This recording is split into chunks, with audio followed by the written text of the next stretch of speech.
The shame of what happened in these streets is detailed in every newspaper.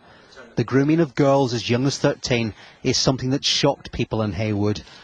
But what's caused almost as much concern is the failure of the authorities to stop this abuse when one of the victims first contacted police. The police and the social services have let these girls down, without a doubt. These girls brought this up 2008 and it was just shunned. It was no, this girl's not worth listening to, it'll create racial tension, let's just let it lie. The police insist race was not a consideration in their investigation, but they and others have accepted that they didn't act quickly enough. Far too late, and the council has failed in that respect. Drastically failed. The leader of Rochdale Borough Council fears that there's more still to be uncovered about what happened in this area. I believe there are more victims out there and these activities still continue. And we need that honest debate right across the country with communities. The council says it does have concerns about men targeting girls in children's homes, and the victims in this case were vulnerable. All had been known to social workers at one time. They were lured to takeaways in Haywood using food and alcohol before being sexually exploited. The gang responsible were jailed today, having been found guilty of a series of offences, including rape and conspiring to have sexual activity with a child. 8 of the men are Pakistani, the other is from Afghanistan. The judge said all of you treated the victims as though they were worthless and beyond any respect. One of the factors leading to that was the fact that they were not part of your community or religion.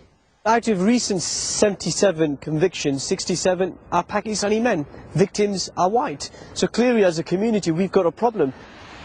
However, some argue it's up to families to take responsibility too. Well, if I had a daughter, put it this way, she'd be in bed for 7. Yeah. You know what I mean? But ultimately, if they are being sexually exploited, the ones that are responsible are the people that are doing that grooming. Yeah, but it takes 2 to tango. The police insist that grooming is a crime committed by people from all backgrounds. But the government is aware that this is a case that's been overshadowed by the issue of race. The Office of Children's Commissioner is conducting an inquiry into every aspect of child sexual exploitation by groups and gangs. And they're asking some tough questions about the cultural background of some of these criminals. And this case has brought pressure on the police and others to uncover the true extent of the hidden problem of grooming. Chris Buckler, BBC News, Haywood. Well, we're going to talk now to Mark Williams-Thomas, who's an expert on child protection, also a former detective in that field. Thanks very much for being with us. This horrific case, do you see this as an isolated case or perhaps the tip of an iceberg? No, it's the tip of the iceberg, and to put it into context, I don't think we're even in the boat heading towards the iceberg. It is that big a problem. And of course we know statistically that child abuse is the most underreported crime.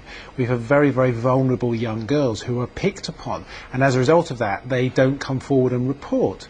And what we need to do is we need to change, first of all, the way we need to police it. So we need to become proactive rather than reactive. So when someone phones up, victims don't phone up and report abuse. And we need to change the way we police. But more importantly, which is the great value of today's case, is that we need to start engaging and talking about it. There is a significant problem, and we know evidentially-wise that Asian Pakistani males are falling into the bracket where they are majority, overwhelming majority of the offenders. I mean, we were just hearing in that report from Chris Buckler, this has been a case overshadowed by the issue of race. But is this a problem, do you think, that the British Pakistani community and their leadership perhaps have to try to confront? Absolutely. I mean, the problem is, as soon as you start dealing with issues of race, it's hijacked by individuals, and we've got the right-wing organisations hijacking it. What we need to do is say there is an issue here, because we're being shown there's an issue, because these individuals who are being arrested and prosecuted are from the Asian Pakistani community, overwhelmingly. So what we need to do is get to the communities and say, why is this an issue? Is this an issue that simply is around a race, or are there more cultural issues that sit around this? Is there issues around age of consent?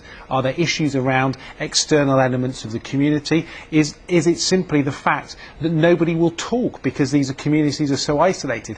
But unless we accept that there is an issue there, then we're never going to get to start to deal with the problem. And it's all well and good for individuals, very senior individuals within police service, to say this isn't a race issue.